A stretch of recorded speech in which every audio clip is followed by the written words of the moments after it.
আলুর এই রেসিপিটা খেতে কিন্তু দুর্দান্ত স্বাদ হয়, কারণ এখানে যে জিনিসগুলো দেওয়া আছে স্বাদটা কিন্তু দুর্দান্ত হয়।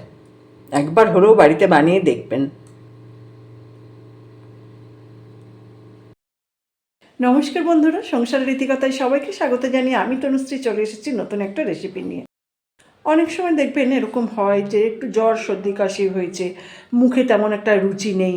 সেই সময় মুখে রুচি ফেরাতে খুব সামান্য উপকরণ দিয়ে চটজলদি হয়ে যাবে এরকম একটা রেসিপি আপনাদের আজ দেখাবো।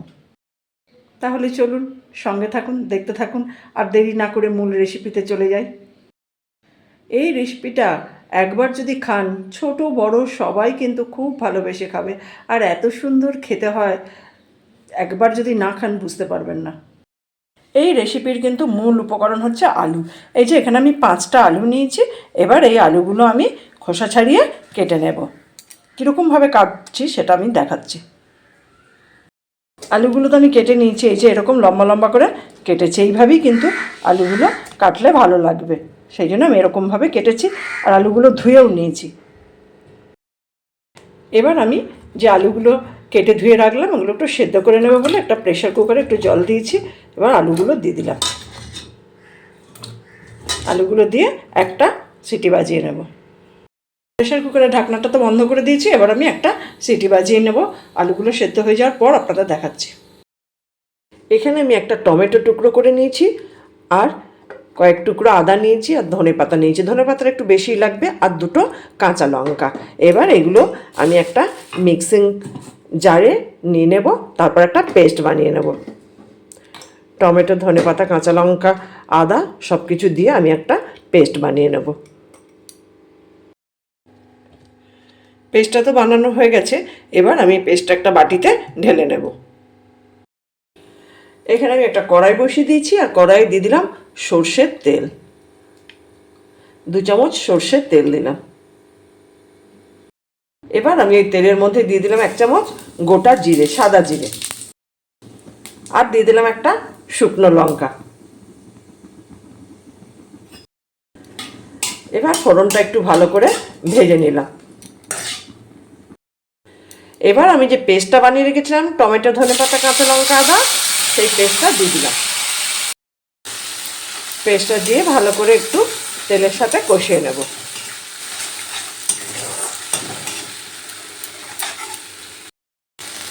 এবার দিয়ে দিচ্ছি সামান্য একটু কাশ্মীরি লঙ্কার গুঁড়ো, দিয়ে আবারও ভালো করে কষিয়ে নেব।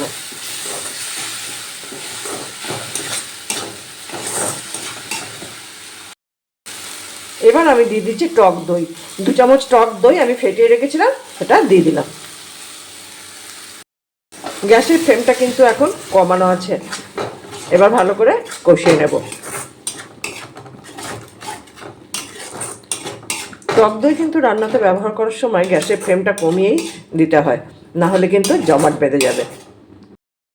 মশলাটা তো ভালো করেই কষানো হয়ে গেছে। এবার আমি যে আলুগুলো সেদ্ধ করে রেখেছিলাম আলুগুলো দিয়ে দিলাম। এরপর দিয়ে দিচ্ছি 1 চামচ নুন। এবার আমি আলুগুলো মশলার সাথে কষিয়ে নেব, যাতে আলুর গায়ে মশলাটা ভালোভাবে লেগে যায়।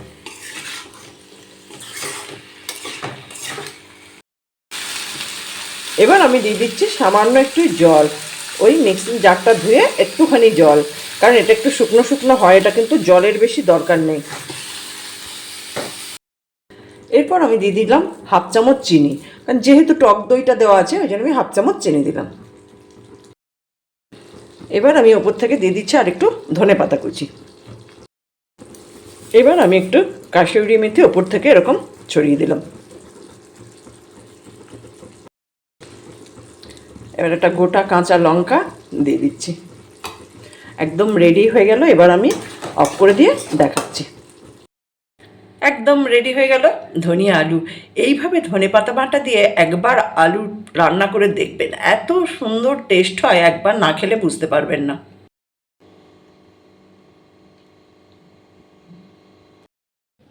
দেখুন, দেখে তো বুঝতেই পারছেন কত সুন্দর দেখতে লাগছে বলুন তো। আর যেটা দেখতে সুন্দর সেটা তো অবভিয়াসলি খেতে ভালো লাগবে। কত সুন্দর দেখতে লাগছে, এটা খেতে কিন্তু দুর্দান্ত স্বাদ হয়। তাই আমি আপনাদের অনুরোধ করব একবার হলেও কিন্তু আমার রেসিপিটা ফলো করে বাড়িতে বানিয়ে দেখবেন। বাড়িতে বানালে কেমন হয়েছে জানাবেন, ভালো লাগলে একটা লাইক দেবেন। যারা এখনও আমার চ্যানেলটা সাবস্ক্রাইব করেননি তাদের অনুরোধ করব আমার চ্যানেলটা সাবস্ক্রাইব করে নিতে। আর অলরেডি যারা সাবস্ক্রাইব করেছেন, আমার সঙ্গে আছেন, পাশে আছেন, তাদের তো অসংখ্য ধন্যবাদ। এইভাবে আমার সঙ্গে থাকুন, পাশে থাকুন, সবাই ভালো থাকুন, সুস্থ থাকুন। দেখা হবে অন্য কোনো দিন অন্য কোনো রেসিপি নিয়ে। ভালো থাকবেন সবাই।